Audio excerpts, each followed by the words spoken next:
Chapter 21. It was after sunup now, but we went right on and didn't tie up. The king and the duke turned out by and by looking pretty rusty, but after they jumped overboard and took a swim, it chippered them up a good deal. After breakfast, the king he took a seat on the corner of the raft and pulled off his boots and rolled up his breeches and let his legs dangle in the water, so as to be comfortable, and lit his pipe, and went to getting his Romeo and Juliet by heart. When he had got it pretty good, him and the Duke begun to practice it together. The Duke had to learn him over and over again how to say every speech, and he made him sigh and put his hand on his heart, and after a while he said he done it pretty well. "Only," he says, "you mustn't bellow out Romeo. That way, like a bull, you must say it soft and sick and languishy, so, Romeo. That is the idea, for Juliet's a dear, sweet mere child of a girl, you know, and she doesn't bray like a jackass." Well, next they got out a couple of long swords that the Duke made out of oak laths, and begun to practice the sword fight. The Duke called himself Richard I, and the way they laid on and pranced around the raft was grand to see. But by and by, the king tripped and fell overboard, and after that they took a rest and had a talk about all kinds of adventures they'd had in other times along the river.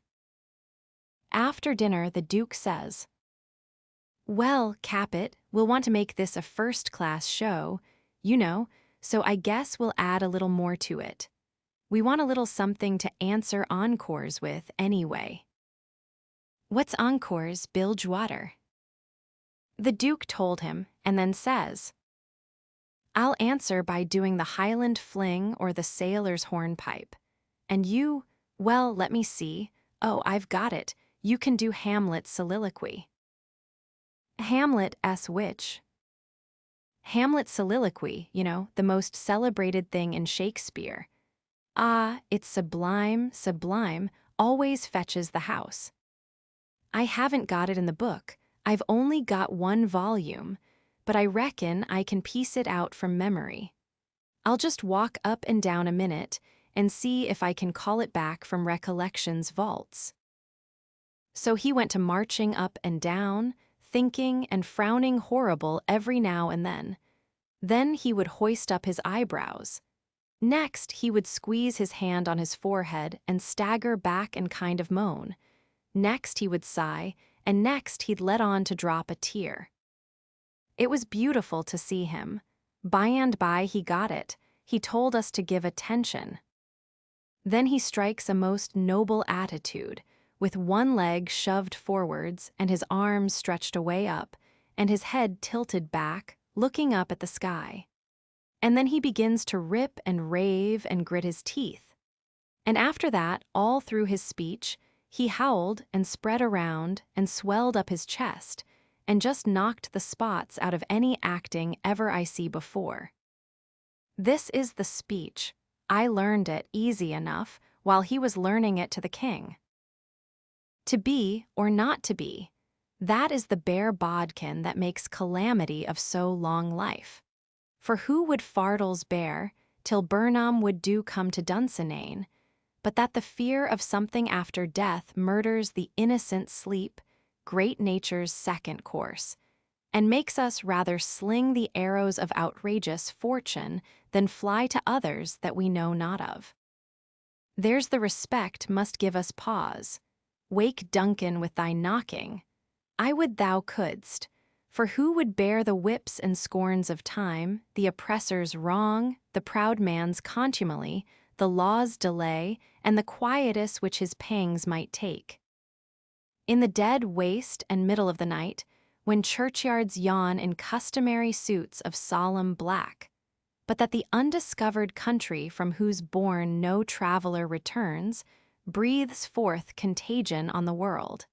And thus the native hue of resolution, like the poor cat I the adage, is sicklied o'er with care. And all the clouds that lowered o'er our housetops, with this regard their currents turn awry and lose the name of action. 'Tis a consummation devoutly to be wished. But soft you, the fair Ophelia, ope not thy ponderous and marble jaws, but get thee to a nunnery, go. Well, the old man he liked that speech, and he mighty soon got it so he could do it first rate. It seemed like he was just born for it, and when he had his hand in and was excited, it was perfectly lovely the way he would rip and tear and rear up behind when he was getting it off. The first chance we got, the Duke he had some show bills printed. And after that, for 2 or 3 days as we floated along, the raft was a most uncommon lively place, for there warn't nothing but sword fighting and rehearsing, as the Duke called it, going on all the time. One morning, when we was pretty well down the state of Arkansas, we come in sight of a little one-horse town in a big bend. So we tied up about 3/4 of a mile above it, in the mouth of a crick which was shut in like a tunnel by the cypress trees, and all of us but Jim took the canoe and went down there to see if there was any chance in that place for our show. We struck it mighty lucky. There was going to be a circus there that afternoon, and the country people was already beginning to come in all kinds of old shackly wagons and on horses. The circus would leave before night, so our show would have a pretty good chance. The Duke he hired the courthouse, and we went around and stuck up our bills. They read like this: Shakespearean revival, wonderful attraction, for one night only. The world-renowned tragedians, David Garrick the Younger, of Drury Lane Theatre, London, and Edmund Kean the Elder, of the Royal Haymarket Theatre, Whitechapel, Pudding Lane, Piccadilly, London, and the Royal Continental Theatres, in their sublime Shakespearean spectacle entitled The Balcony Scene in Romeo and Juliet. Romeo, Mr. Garrick. Juliet, Mr. Kean. Assisted by the whole strength of the company. New costumes, new scenery, new appointments. Also, the thrilling, masterly, and blood-curdling broadsword conflict in Richard III. Richard III, Mr. Garrick. Richmond, Mr. Kean. Also, by special request, Hamlet's immortal soliloquy, by the illustrious Kean, done by him 300 consecutive nights in Paris. For one night only, on account of imperative European engagements. Admission 25 cents, children and servants 10 cents. Then we went loafing around the town. The stores and houses was most all old shackly dried-up frame concerns that hadn't ever been painted. They was set up 3 or 4 foot above ground on stilts, so as to be out of reach of the water when the river was overflowed. The houses had little gardens around them, but they didn't seem to raise hardly anything in them but jimpson weeds and sunflowers and ash piles, and old curled-up boots and shoes, and pieces of bottles and rags and played-out tinware. The fences was made of different kinds of boards, nailed on at different times, and they leaned every which way and had gates that didn't generally have but one hinge, a leather one. Some of the fences had been whitewashed some time or another, but the Duke said it was in Columbus's time, like enough. There was generally hogs in the garden and people driving them out. All the stores was along one street. They had white domestic awnings in front, and the country people hitched their horses to the awning posts. There was empty dry goods boxes under the awnings, and loafers roosting on them all day long, whittling them with their Barlow knives, and chawing tobacco, and gaping and yawning and stretching, a mighty ornery lot. They generally had on yellow straw hats most as wide as an umbrella, but didn't wear no coats nor waistcoats. They called one another Bill, and Buck, and Hank, and Joe, and Andy, and talked lazy and drawly, and used considerable many cuss words. There was as many as one loafer leaning up against every awning post, and he most always had his hands in his breeches pockets, except when he fetched them out to lend a chaw of tobacco or scratch. What a body was hearing amongst them all the time was, "Gimme a chaw v tobaccer, Hank." "Can't, I hain't got but one chaw left. Ask Bill." Maybe Bill he gives him a chaw, maybe he lies and says he ain't got none. Some of them kinds of loafers never has a cent in the world, nor a chaw of tobacco of their own. They get all their chawing by borrowing. They say to a fellow, "I wished you'd lend me a chaw, Jack. I just this minute give Ben Thompson the last chaw I had." Which is a lie pretty much every time. It don't fool nobody but a stranger. But Jack ain't no stranger, so he says, "You give him a chaw, did you? So did your sister's cat's grandmother. You pay me back the chaws you've already borried off'n me, Leif Buckner, then I'll loan you 1 or 2 ton of it, and won't charge you no back in trust, nother." "Well, I did pay you back some of it onct." "Yes, you did 'bout 6 chaws. You borried store tobacco and paid back niggerhead." Store tobacco is flat black plug, but these fellows mostly chaws the natural leaf twisted. When they borrow a chaw, they don't generally cut it off with a knife, but set the plug in between their teeth and gnaw with their teeth and tug at the plug with their hands till they get it in two. Then sometimes the one that owns the tobacco looks mournful at it when it's handed back and says, sarcastic, "Here, gimme the chaw, and you take the plug." All the streets and lanes was just mud. They warn't nothing else but mud, mud as black as tar, and nigh about a foot deep in some places, and 2 or 3 inches deep in all the places. The hogs loafed and grunted around everywheres. You'd see a muddy sow and a litter of pigs come lazying along the street and haul up herself right down in the way, where folks had to walk around her. And she'd stretch out and shut her eyes and wave her ears whilst the pigs was milking her, and look as happy as if she was on salary. And pretty soon you'd hear a loafer sing out, "Hi, so boy, sick him tig." And away the sow would go, squealing most horrible, with a dog or 2 swinging to each ear, and 3 or 4 dozen more a-coming.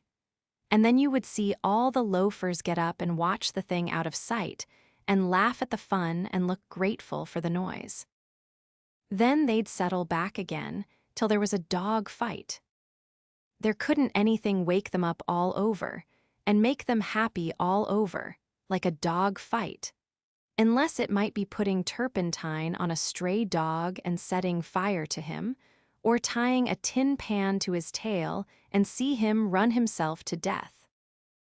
On the river front, some of the houses was sticking out over the bank, and they was bowed and bent and about ready to tumble in. The people had moved out of them.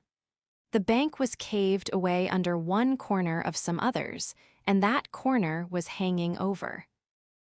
People lived in them yet, but it was dangersome, because sometimes a strip of land as wide as a house caves in at a time. Sometimes a belt of land 1/4 of a mile deep will start in and cave along till it all caves into the river in one summer. Such a town as that has to be always moving back and back and back, because the river's always gnawing at it. The nearer it got to noon that day, the thicker and thicker was the wagons and horses in the streets, and more coming all the time. Families fetched their dinners with them from the country and eat them in the wagons. There was considerable whiskey drinking going on, and I seen 3 fights.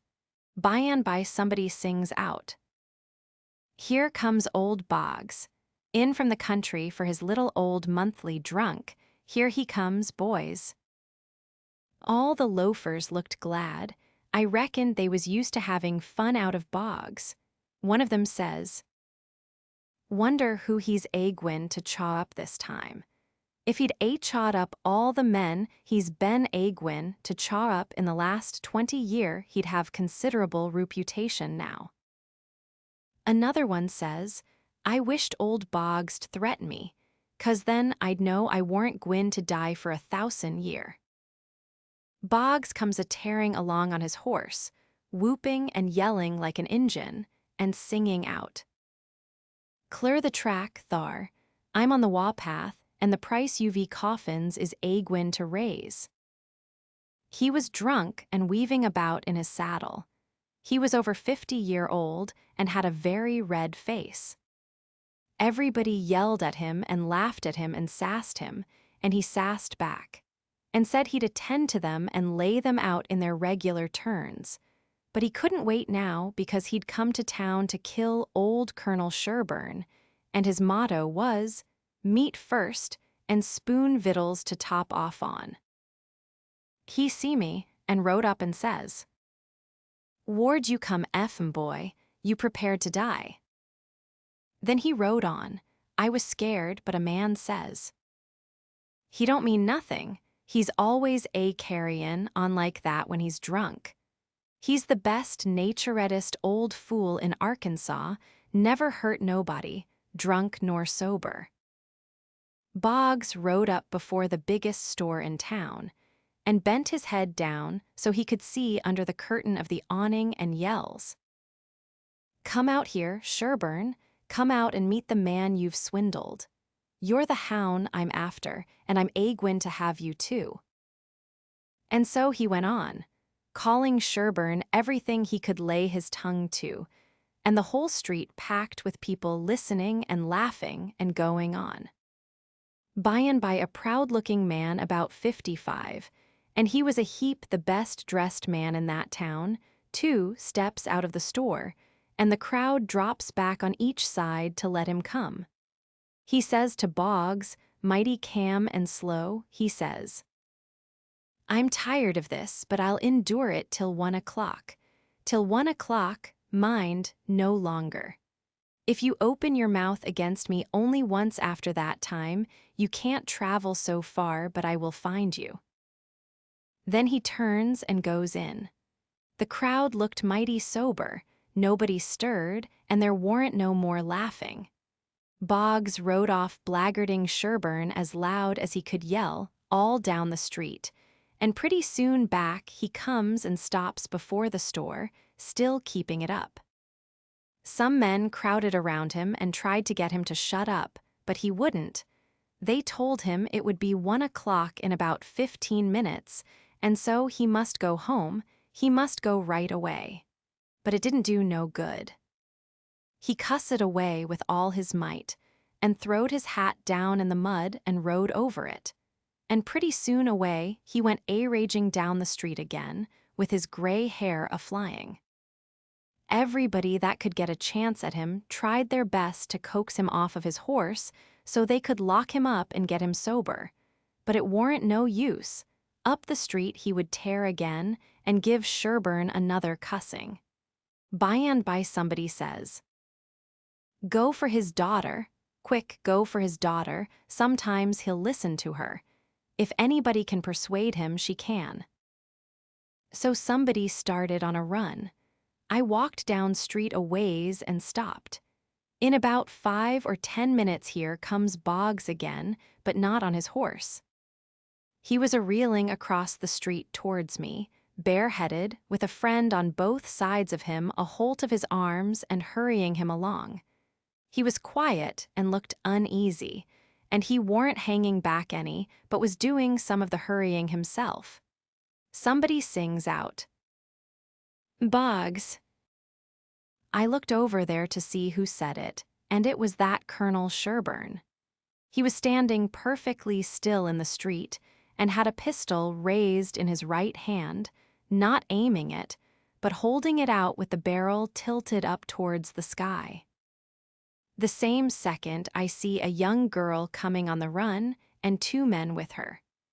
Boggs and the men turned round to see who called him, and when they see the pistol, the men jump to one side, and the pistol barrel come down slow and steady to a level, both barrels cocked. Boggs throws up both of his hands and says, "Oh Lord, don't shoot." Bang, goes the first shot, and he staggers back, clawing at the air. Bang. Goes the second one, and he tumbles backwards onto the ground, heavy and solid, with his arms spread out. That young girl screamed out and comes rushing, and down she throws herself on her father, crying and saying, "Oh, he's killed him, he's killed him." The crowd closed up around them and shouldered and jammed one another with their necks stretched, trying to see, and people on the inside trying to shove them back and shouting, "Back, back. Give him air, give him air." Colonel Sherburne, he tossed his pistol onto the ground and turned around on his heels and walked off.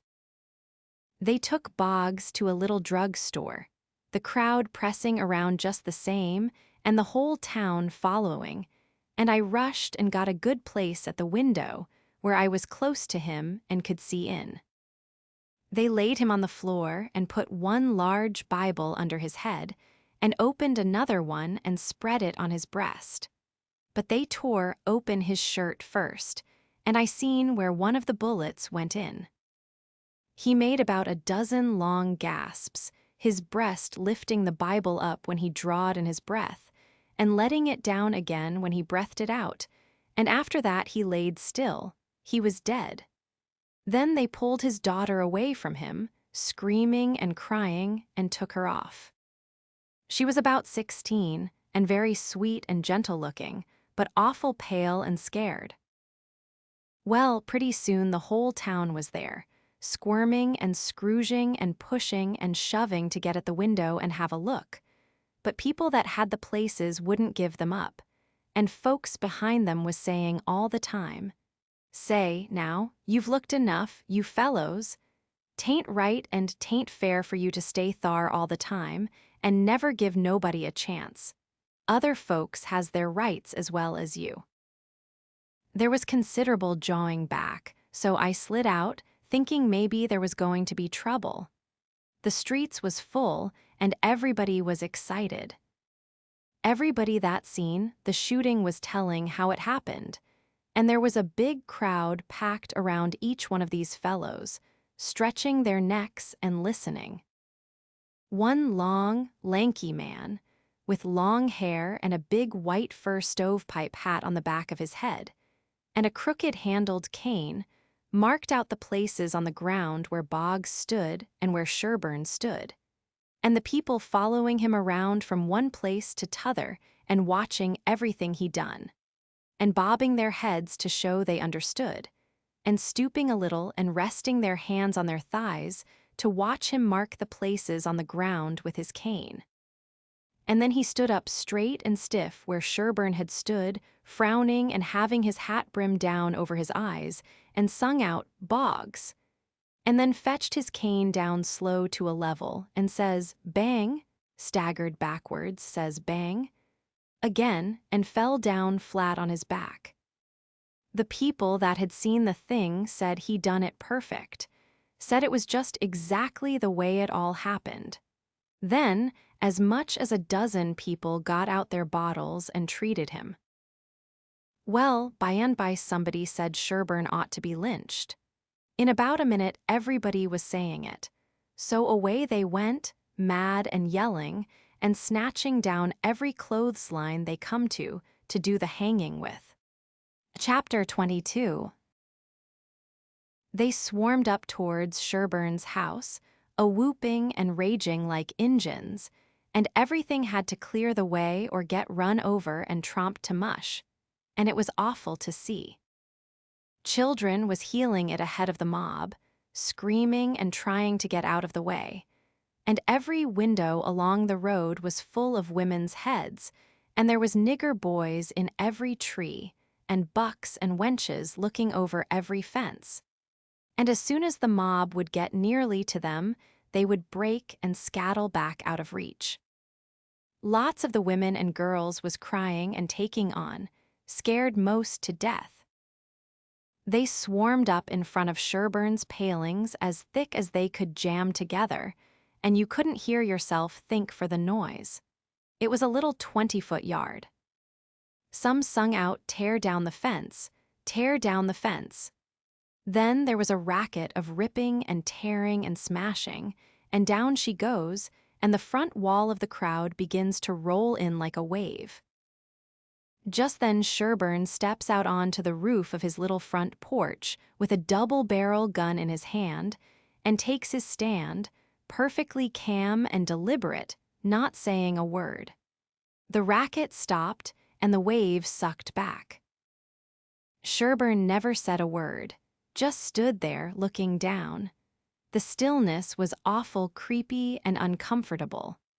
Sherburne run his eye slow along the crowd, and wherever it struck the people tried a little to outgaze him, but they couldn't. They dropped their eyes and looked sneaky.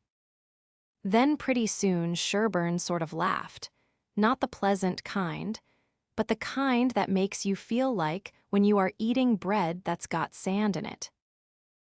Then he says, slow and scornful, "The idea of you lynching anybody, it's amusing. The idea of you thinking you had pluck enough to lynch a man. Because you're brave enough to tar and feather poor, friendless, cast-out women that come along here, did that make you think you had grit enough to lay your hands on a man? Why, a man's safe in the hands of 10,000 of your kind, as long as it's daytime and you're not behind him. Do I know you? I know you clear through. I was born and raised in the South, and I've lived in the North, so I know the average all around. The average man's a coward. In the North, he lets anybody walk over him that wants to, and goes home and prays for a humble spirit to bear it. In the South, one man all by himself has stopped a stage full of men in the daytime and robbed the lot. Your newspapers call you a brave people so much that you think you are braver than any other people, whereas you're just as brave and no braver. Why don't your juries hang murderers? Because they're afraid the man's friends will shoot them in the back, in the dark, and it's just what they would do. So they always acquit, and then a man goes in the night with 100 masked cowards at his back and lynches the rascal. Your mistake is that you didn't bring a man with you. That's one mistake, and the other is that you didn't come in the dark and fetch your masks. You brought part of a man, Buck Harkness, there, and if you hadn't had him to start you, you'd have taken it out in blowing. You didn't want to come. The average man don't like trouble and danger. You don't like trouble and danger.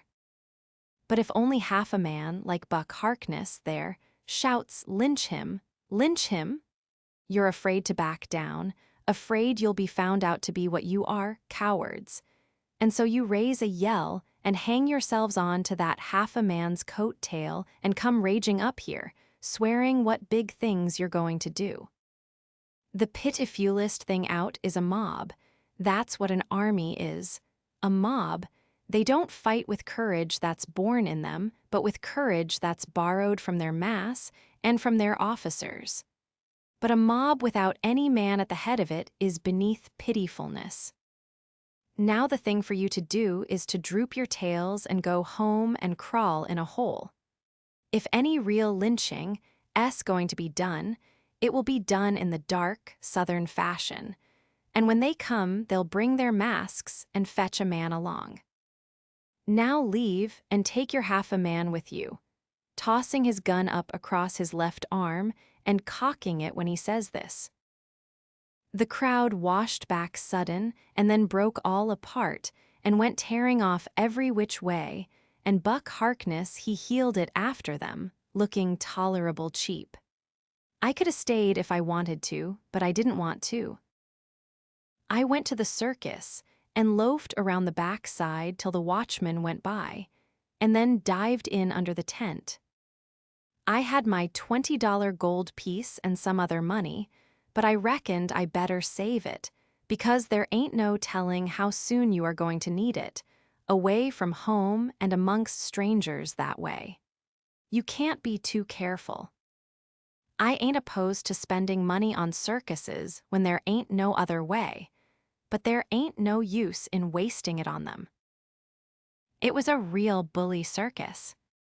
It was the splendidest sight that ever was when they all come riding in, two and two, a gentleman and lady, side by side, the men just in their drawers and undershirts and no shoes nor stirrups, and resting their hands on their thighs easy and comfortable.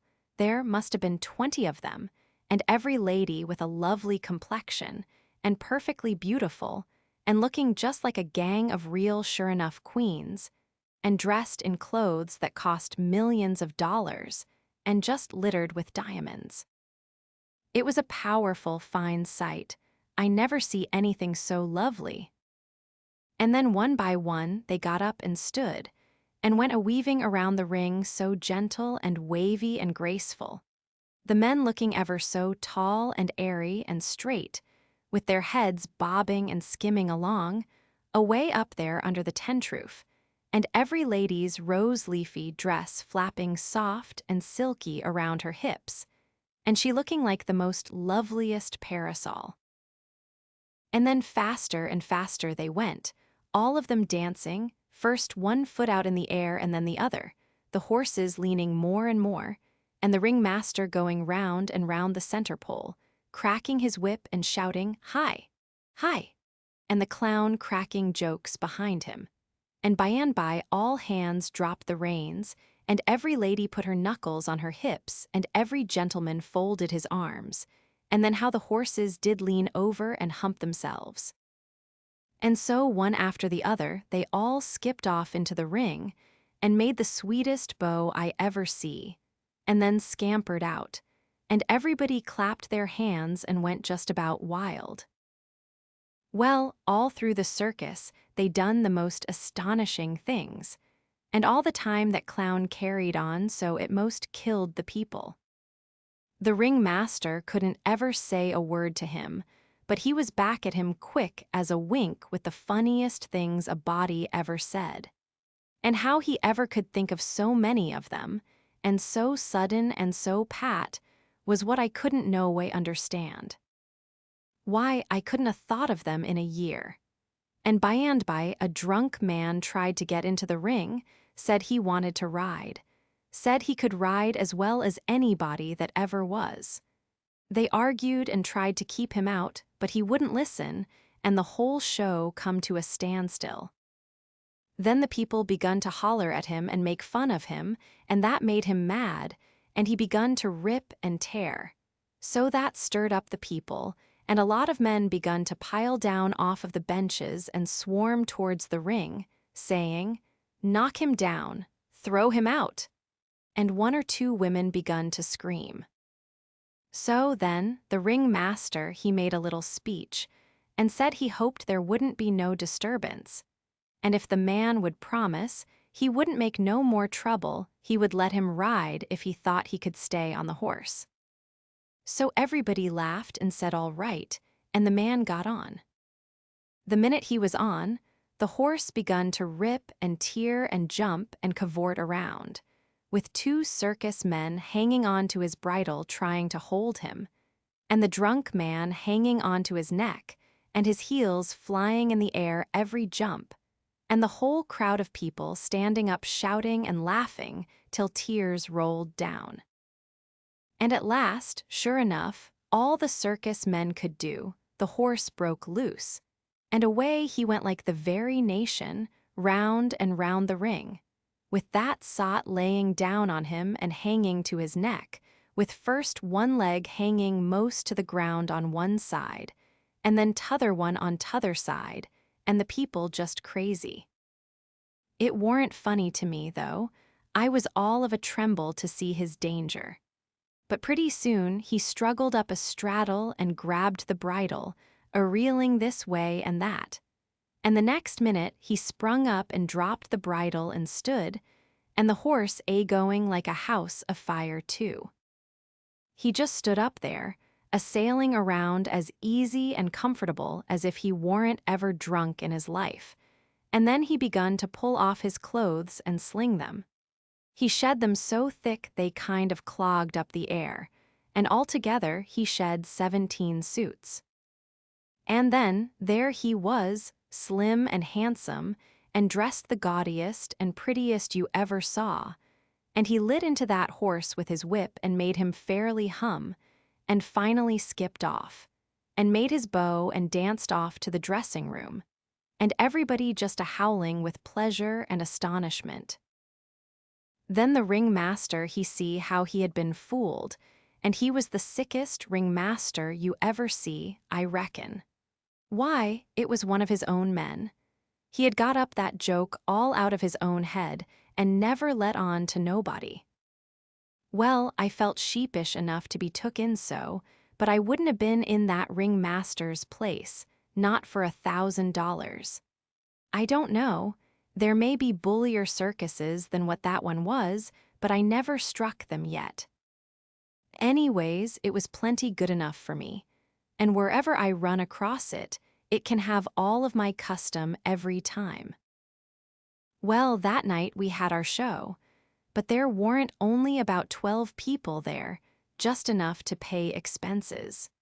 And they laughed all the time, and that made the Duke mad, and everybody left anyway before the show was over but one boy which was asleep. So the Duke said these Arkansas lunkheads couldn't come up to Shakespeare. What they wanted was low comedy, and maybe something rather worse than low comedy, he reckoned. He said he could size their style. So next morning he got some big sheets of wrapping paper and some black paint and drawed off some handbills and stuck them up all over the village. The bills said, "At the courthouse, for 3 nights only, the world-renowned tragedians David Garrick the Younger and Edmund Kean the Elder of the London and Continental theaters in their thrilling tragedy of the King's Camelopard or the Royal Nonesuch. Admission 50 cents. Then at the bottom was the biggest line of all, which said, "Ladies and children not admitted." There, says he, if that line don't fetch them, I don't know Arkansas.